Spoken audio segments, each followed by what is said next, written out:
अब ये आप देखेंगे कि ये बोर्ड एग्जाम में पूछा हुआ है क्वेश्चन है कि a carbon compound A is widely used as a preservative in pickles. तो देखिए यहाँ पे ही आपको पता चलना आना चाहिए कि ये आपका एथेनोइक एसिड हो सकता है and has a molecular formula C2H4O2, यानी कि जो कार्बन है वो दो हो, हाइड्रोजन चार और ऑक्सीजन जो है वो दो हो।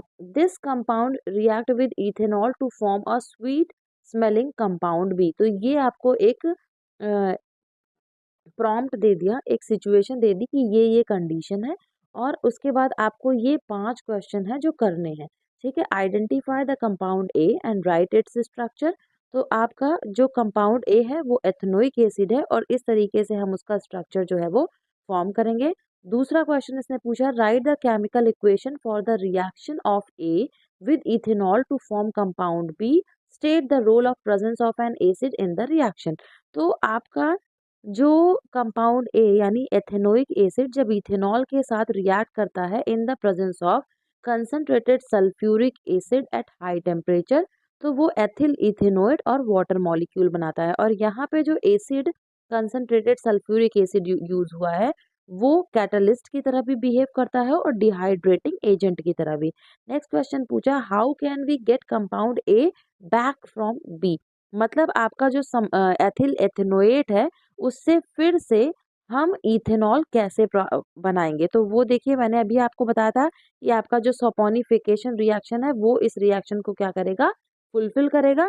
तो यहाँ पे आप देखिए कि आपका ये है आपका एथिल इथेनोएट जो in the presence of sodium hydroxide burn हुआ तो वो सोडियम इथेनोएट बनाया और इथेनॉल जो है वो वहां से वापस आपको मिल गया। ठीक है, नेक्स्ट क्वेश्चन पूछा कि how can be obtained from ethanol.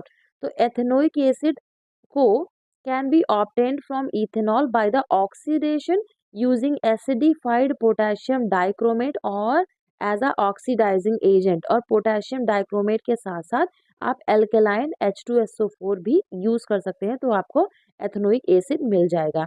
Next question पूछा है, name the gas produced when compound A react with washing soda. तो वॉशिंग सोडा का मतलब है आपका सोडियम कार्बोनेट। जब सोडियम कार्बोनेट रिएक्ट करता है है एथेनोइक एसिड के साथ तो वो आपका सोडियम इथेनोएट कार्बन डाइऑक्साइड और वाटर गैस बनाता है। तो ये जो रिएक्शन है ये क्वेश्चन जो है ये इस चैप्टर से, इस पार्ट से, एथेनोइक एसिड के पार्ट से पूछता है प्लस पूछता है कि होमोलॉगस सीरीज क्या है वहां से पूछेगा या समटाइम्स यूजेस से पूछेगा। तो मेरे साथ बने रहिए और